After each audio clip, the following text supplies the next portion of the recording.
নমস্কাৰ জিকি হাব বাই কাবেৰীলৈ সকলোকে স্বাগতম।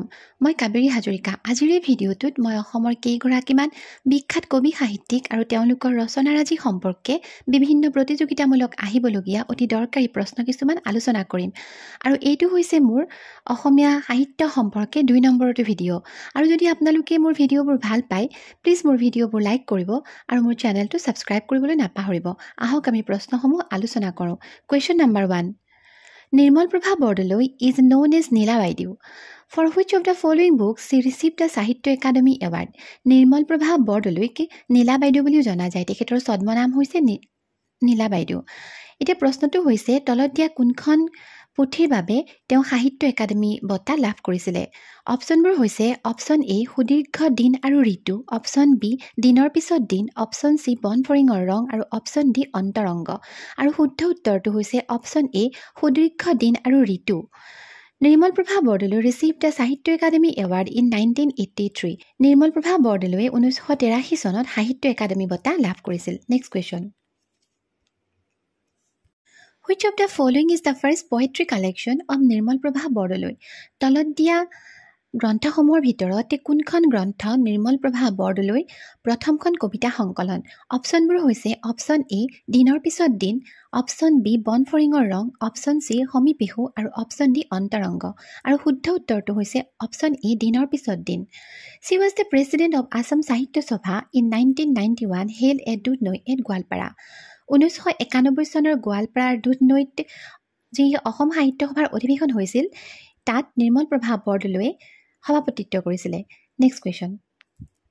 The first Assamese writer to receive the Gyanpith Award is Gyanpith বঁটা লাভ কৰা প্ৰথমগৰাকী অসমীয়া হ'ল option A Indira Goswami, option B Birendra Kumar Bhattacharya, option C doctor Bhupen Hazarika, option D Nilmani Phukan.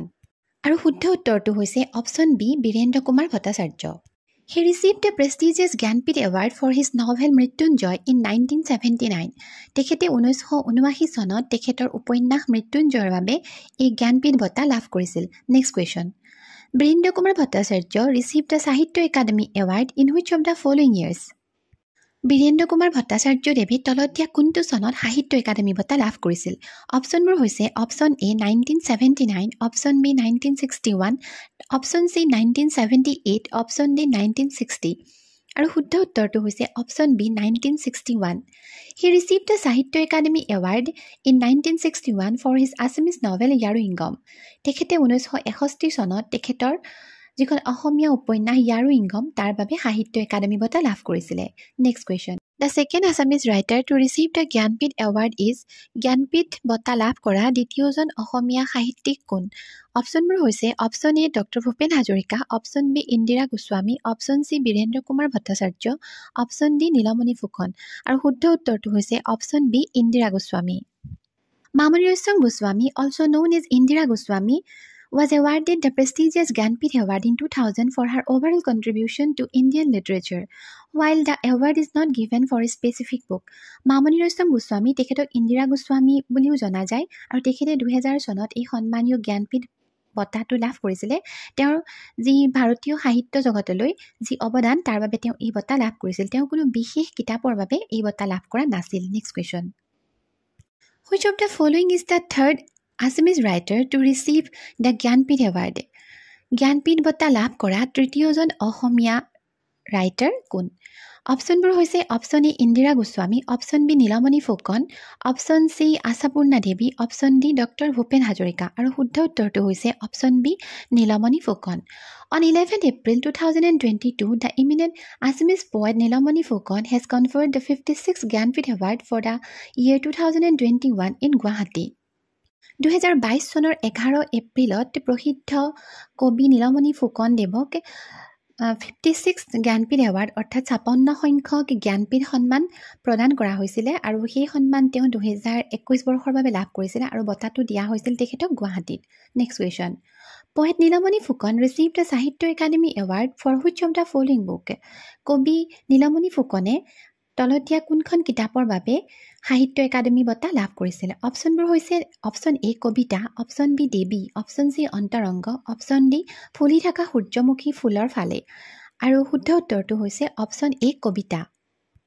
He received the Sahitya Academy Award in 1981 for his poetry collection Kobita. তেখেতৰ কবিতা সংকলন কবিতাৰ বাবে 1981 চনত সাহিত্য একাডেমী বঁটা লাভ কৰিছিল। Next question, Which of the following is an autobiography? তলত দিয়া কিতাপসমূহৰ ভিতৰত কোনখন এখন আত্মজীৱনী?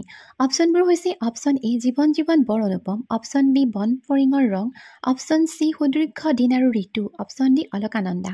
আৰু শুদ্ধ উত্তৰটো হৈছে অপশ্যন এ জীৱন জীৱন বৰ অনুপম। It is an autobiography of Dr. Nirmal Prabha Bordoloi আৰু এই কিতাপখন হৈছে ডক্টৰ নিৰ্মল প্ৰভা বৰদলৈৰ আত্মজীৱনী। Next question, Birendra Kumar Bhattacharya was the editor of which of the following magazine? Doctor Birendra Kumar Bhattacharya তলত দিয়া কোনখন অসমীয়া আলোচনীৰ এডিটৰ অৰ্থাৎ সম্পাদক আছিলে? অপশ্যনবোৰ হৈছে option A Ramdhenu, option B Arunodoi, option C Jonaki, option D Banhi. আৰু শুদ্ধ উত্তৰটো হৈছে option A Ramdhenu. Birendra Kumar Bhattacharya served as an editor of the Ramdhenu magazine from 1952 to 1963. This period was considered as the golden period of the magazine. Birendra Kumar ভট্টাচাৰ্যদেৱে 1952ৰ পৰা 1963 চনলৈকে এই ৰামধেনু আলোচনীৰ এডিটৰ হিচাপে কাম কৰিছিল আৰু সেই সময়ছোৱা আছিলে এই মেগাজিনখনৰ আলোচনীখনৰ বাবে এটা সোণালী যুগ।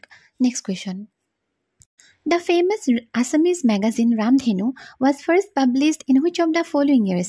যিখন বিখ্যাত ৰামধেনু মেগাজিন এইখন তলত দিয়া কোনটো চনত প্ৰকাশ কৰা হৈছিলে?